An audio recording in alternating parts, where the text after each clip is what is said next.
Welcome back to Satan's Trilogy. This is Book 1. I am the author and the narrator. We are on Chapter 4, and this is reading 34. Hope you enjoy it. Esther smiled at Day. Turning her head slightly, she beamed her smile towards Eve, Helen, and Chris. If we stay, we become strong. No pun intended. We don't need this class to graduate, but I think it would be nice to show the school what this club can do. Think about it. In one short semester, we'll all be healthier and probably able to wear clothes at least 2 sizes smaller. Day suddenly perked up. Stronger and 2 sizes smaller? Now you're talking. Day turned to her friends. I vote we make this not only the best club, but heck, 2 sizes smaller? Day laughed and her friends all started talking at once. All right, we'll be more awesome than ever, they all agreed and said so exactly at the same time. Day looked behind Esther at Raven. We want you in our club. Will you do this with us? Raven pulled her long black hair behind her head and found a band inside of her pocket. She made a ponytail as she spoke. We have something in common. I hate running too, but 2 sizes smaller in 1 semester. Let's run. Esther was thrilled that everyone was going to stay in the class and work towards a healthier body and the promised 2 sizes smaller. Putting her hands flat out in front of her, Esther said, "Girls, let's make this semester memorable." Day looked at Esther, smiling. She placed her hands on top of Esther's. Eve, Helen, and Chris quickly followed, and then Raven.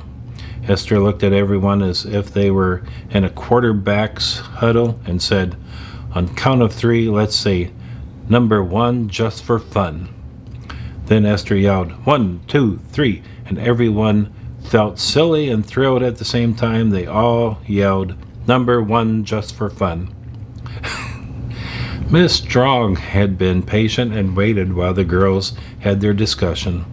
She was pleased to hear the final decision. "Let's go, girls. I want to see what your club can do in 1 semester. Run, run, run." All 6 girls ran to the track surrounding the football field. Everyone but Esther was breathing hard.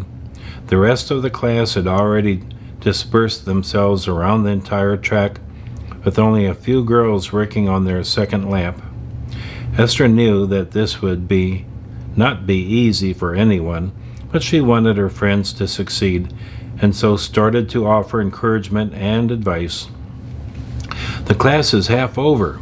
All we have to do is pace ourselves.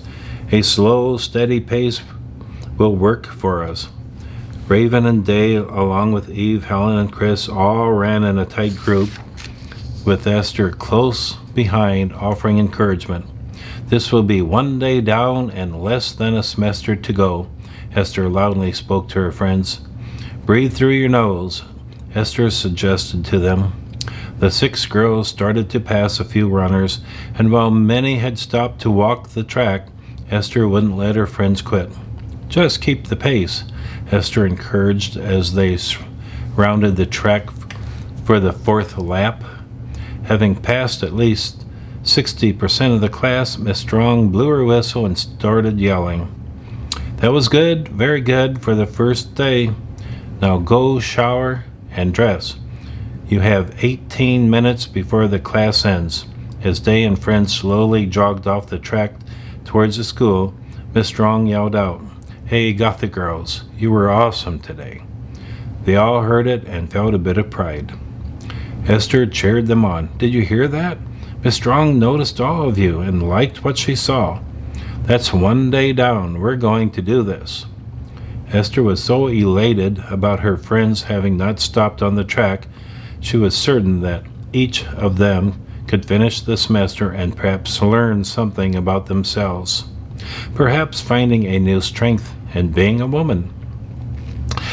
The locker room was one long corridor with rows of lockers branching off to the right. The shower was on the left, halfway down the corridor and past the instructor's office. With 2 entrances, the shower room had at least 30 shower heads to accommodate the students. The lockers had been updated several years earlier and were wide and tall enough to hold more than whatever the average student would bring to a class. The 12 rows of lockers had 60 lockers on each side. Students were assigned lockers and given padlocks to use on them. Esther's locker was located in row 6, where a dozen girls were standing about. Several of the girls started to laugh and were privately commenting on Esther. Nearly every student by the time they became seniors had some ink work, along with some body piercings. Esther looked like a blank canvas to them. She didn't even have pierced ears. On any other person, her pale skin tone would make them look sickly, but on Esther's toned body, she simply appeared to have very fair skin. A red-haired girl with very pale skin spoke up. "Hey, you're new here, aren't you? You stand out, you know." There wasn't anything insulting about her tone. She came across somewhat informative and perhaps helpful. "I mean, you don't have a blemish on your body and your skin is perfect, without any ink and not even a piercing. That makes you stand out. You know what I mean?" Esther was facing the girl and undressing while listening to her. "Sure, I understand what you are saying. I usually do stand out, but in many other ways. This school has some amazing students, and I've already made friends with many of them. My name is Esther. What's yours?" The girl looked at Esther. Her eyes sparkled, and she looked interested as she stared into Esther's eyes. "Amy Grace. You can call me Amy. I don't mean to stare, but you're like a blank canvas to someone like me. I want to create ink art someday." "Well, Amy, we only have 12 minutes left before the whistle blows. I'm not exactly a blank canvas. You can look at my ink in the shower if you want, but we have to hurry." Esther had been standing naked in front of the girls, and her toned body and greater height was somewhat intimidating to the others. Amy was the only girl excited to meet Esther. Puzzled by what Esther had said, Amy asked, "You have some ink?" Smiling at Amy, the way she does when she has decided that she likes someone, Esther said, "Yes, I have some ink." She then turned around and headed to the shower. Immediately, her back faced the girls, and her dragon became visible. It seemed to move with her as she quickly walked to and entered the shower. Her left hand had already placed her towel onto one of the hooks at the shower entrance. Esther quickly moved into the shower room and found a free shower head that had been left on. There were liquid soap dispensers under each shower head, and Esther had quickly lathered up when she sensed a person behind her reaching to touch her back. Esther was always aware of her immediate surroundings. Anything within 6 feet or less, Esther was aware of it. Only slightly turning her head, she saw Amy standing behind her, gazing at the dragon. "This is the most beautiful ink work that I have ever seen. If only I could create something this beautiful. That is my life's dream." Amy placed her fingertips on the most forward dragon's head and slowly allowed the tips of her fingers to follow the dragon's neck down and to the body. She then moved her hand away. Esther turned to Amy, smiling at her. "You are the only person to have ever touched my dragon, other than the artist. You have a soft touch. That's necessary for an artist. If you desire to be great, then work hard and be patient. My dragon was created in China by W.O.W. He was 73 years old at the time, and he told me this was his greatest work. Esther changed her tone and laughed. Come on, we have to hurry. They walked out of the shower and back to the lockers, where they finished drying and started to dress. Amy was staring at Esther and moving very slow. Amy, you have to hurry, said Esther. Amy was so immersed in reflecting on the dragon that she wasn't aware of her slow movements. Oh, all right, I can hurry. She slowly pulled her blouse on. Esther, thanks for letting me touch your dragon. I want to create body art at the highest level, but your dragon is so perfect, the artwork is intimidating. Amy finished dressing by pulling a sweater over her head, grabbed her book bag, and was ready to go. Her short red hair was still very attractive and didn't appear to be disturbed. She had a very cute pixie cut. Amy, we have a lot in common. You must believe in yourself. Esther smiled and added, Right now, though, I have to find my sister and friends. But we'll talk some more soon. Esther smiled and started walking down the aisle, looking at Day and the others. In the next to the last row, Day, Eve, Helen, and Chris were sitting on the benches between the lockers. They were exhausted. They had showered, but none of them had dressed, and they were sitting and not moving. Esther quickly went into action. Day, we have to hurry. Eve, Helen, Chris, let's move. The bell is going to ring any minute.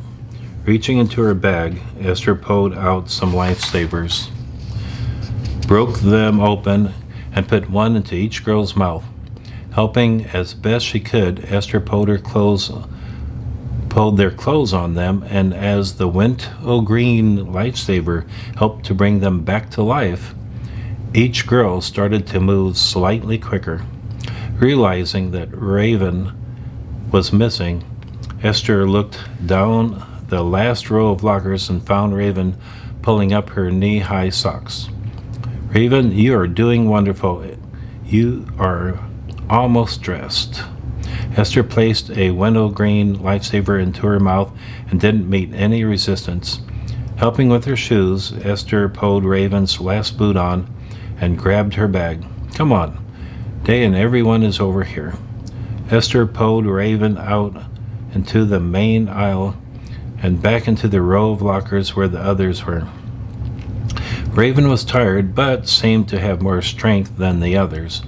Esther pulled them all together. You all did wonderful, and you set an example for everyone else. The first day is out of the way. It's so exciting. Let's set the sky as our limit and see how far we can go. Putting her two hands out in front of her, she looked into the eyes of everyone. What do you say? Waiting a second to see everyone smile at her, suddenly they realized day 1 was over and chanted for Esther. 1, 2, 3. Number 1 just for fun. They all chanted at the same time. Then all 6 giggled at themselves. This had been a hard hour and yet a fun hour. Nevertheless, they were all glad it was over as the bell rang. The girls all went to 7th hour study hall. Finding seats close to one another, the bell rang as they were sitting down. A very solemn woman at the front of the class began to speak. Most of you know me. My name is Ms. Booker. This is 7th hour study hall. You're here to study. I don't care if you leave for the library or some sport or go to the bathroom, but in this room we must respect others by keeping quiet so that everyone can study and work on their assignments. Looking matronally, Miss Booker, standing in the front of the class wearing only black clothes, she continued to speak. This semester, Mr. Mason has reinstituted a policy for seniors. If you wish to leave the school after 6th hour, you may do so. Therefore, all seniors that have a means of leaving the school and wish to do so may leave now, starting today. All seniors after 6 hours do not have to go to study hall if that is their 7th hour class. Miss Booker looked about the room. Seniors that wish to leave the school may do so now. At that moment, about a third of the students stood up and walked out, giving each other the high five for what they considered a great opportunity. Ms. Booker made a last-minute comment as the seniors left. Don't forget that each of you needs to reach a C average for this semester to qualify for the scholarship. This is a great place to study without distractions. It was too late to make that bit of reasoning. They had all decided to leave. Perhaps tomorrow would be different. It's difficult to change your mind once committed, but 3 seniors did decide to stay. The rest of the seniors went to the hallway. These included Day, her buds, and Raven and Esther. Once in the hallway, Day said, "This is awesome.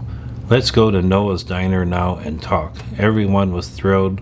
They would beat the after-school crowd and the early dinner crowd. Esther put her hand on Raven's shoulder and squeezed just a bit, then said to Raven, "See you in the parking lot after I go to my locker for my helmet and backpack." Raven was looking about, then glanced at Esther.